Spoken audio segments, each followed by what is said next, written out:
In today's video, I'm going to teach you how to find your Microsoft Teams ID. Whether you're new to Microsoft Teams or just looking to get more familiar with its various features, knowing your account ID can be really helpful. So let's dive right in and make this process as simple and straightforward as possible. To begin, the first thing you'll want to do is open Microsoft Teams on your device. Once you're in, take a look at the upper right corner of your screen. You'll notice a small icon, which is your profile picture. Right next to it, there are three dots. Go ahead and click on those.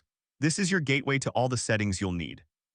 After clicking the three-dot menu, a drop-down will appear. From there, you should see an option labeled Settings.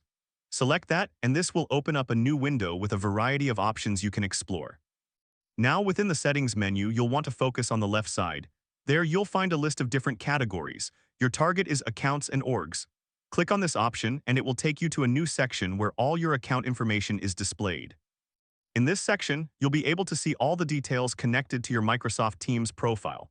This includes your email address and the organization to which you're connected. These details are what make up your Microsoft Teams account ID.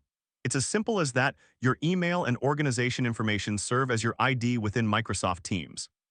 And there you have it. By following these easy steps, you've successfully located your Microsoft Teams ID.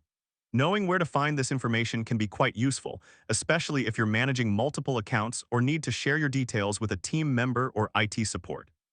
Thanks for joining me in this quick tutorial. I hope you found it helpful and straightforward. If you did, be sure to give it a thumbs up and subscribe for more tech tips and tutorials. If you have any questions or need further clarification, feel free to drop a comment below and I'll do my best to help out. Have a great day and see you in the next video.